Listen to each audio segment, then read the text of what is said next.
दोस्तों, क्या आपने कभी नोटिस किया है कि लोग म्यूचुअल फंड्स में पैसा लगाते हैं, फिर अचानक से निकाल देते हैं और फिर दोबारा इन्वेस्ट करते हैं। ये पैटर्न इंडिया में काफ़ी कॉमन है, मगर सिर्फ इंडिया में नहीं तो दुनिया भर में भी ये कॉमन है। लेकिन यहाँ एक इंटरेस्टिंग बात है, जो लोग सबसे ज़्यादा जंप करते हैं फंड्स के अंदर बाहर, वही लोग अक्सर सबसे कम रिटर्न्स पाते हैं। Yes, you heard me right. कैसे, चलिए जानते हैं। दोस्तों, मैं हूँ वृशाली और आपका इस यूट्यूब चैनल में बहुत बहुत स्वागत है। दोस्तों, आज हम बात करेंगे कि क्यों इन्वेस्टर्स कॉन्स्टेंटली फंड्स में जंप करते रहते हैं और इसके क्या कॉन्सिक्वेंसेस हो सकते हैं। मगर वीडियो में आगे बढ़ने से पहले मैं आपको एक सिंपल सा सवाल पूछना चाहती हूँ कि क्या मार्केट टाइमिंग करके हम बेटर रिटर्न्स पा सकते हैं या नहीं। जल्दी से मुझे येस या नो कमेंट कीजिए।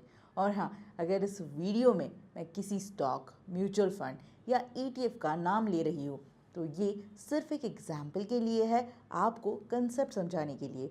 ये किसी भी तरह का बाय या सेल रिकमेंडेशन नहीं है। तो चलिए समझते हैं कि ये जो जंपिंग बिहेवियर है वो एग्जैक्टली क्यों होता है। सबसे पहली बात तो है इमोशंस। जब मार्केट ऊपर जाता है, फोमो क्रिएट होता है। फोमो यानी फियर ऑफ मिसिंग आउट। लोगों को लगता है कि अभी इन्वेस्ट नहीं किया तो अपॉर्चुनिटी मिस ही हो जाएगी। लेकिन रियलिटी ये है कि जब तक जनरल पब्लिक को पता चलता है कि मार्केट अच्छा चल रहा है, तब तक पीक के आप काफ़ी नज़दीक पहुंच चुके होते हो। दूसरी तरफ जब मार्केट गिर रहा होता है, तब पैनिक सेट होता है। न्यूज़पेपर्स में नेगेटिव हेडलाइंस, सभी जगह नेगेटिविटी और इन्वेस्टर का नेचुरल रिएक्शन होता है कि भाई पैसा निकाल लो। लेकिन हिस्ट्री में ये देखा गया है कि जो लोग मार्केट के डाउन फेज में इन्वेस्टेड रहते हैं, उन्हें इवेंचुअली बेटर रिटर्न्स मिल सकते हैं। अब क्वेश्चन ये आता है कि ये बिहेवियर पैटर्न इतना कॉमन क्यों है। ह्यूमन साइकोलॉजी में लॉस अवर्जन नाम की एक बहुत ही इंपॉर्टेंट कंसेप्ट होती है।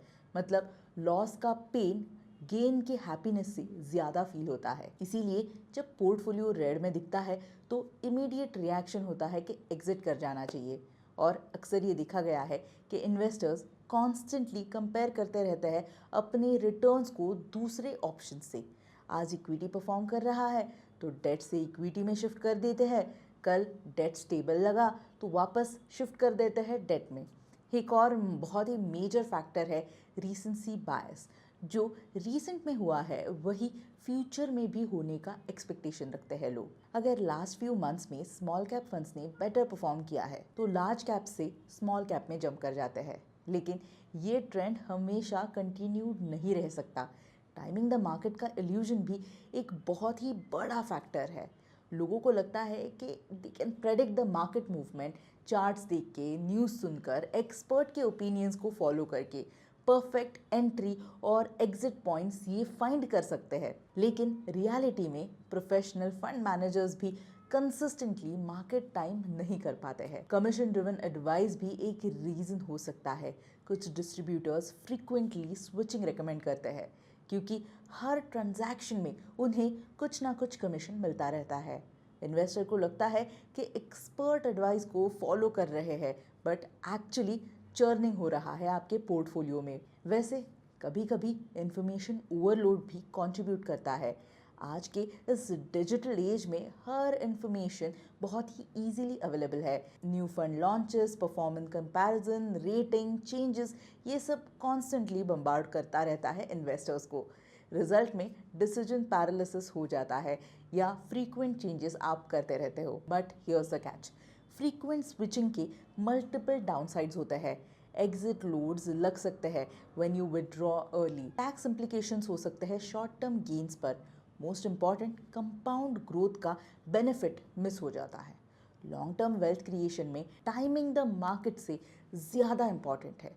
जो इन्वेस्टर्स कंसिस्टेंट रहते हैं अपनी स्ट्रैटेजी के साथ, यूजुअली उन्हें बेटर रिस्क एडजस्टेड रिटर्न्स मिल सकते हैं। एक सिंपल सोल्यूशन है इस प्रॉब्लम का, वो है एसेट एलोकेशन और rebalancing. Instead of jumping between different funds, एक प्रॉपर एसेट एलोकेशन डिसाइड कर लीजिए। इक्विटी, डेट, गोल्ड का एक मिक्स कर लीजिए। फिर पीरियोडिकली रीबैलेंसिंग कर दीजिए।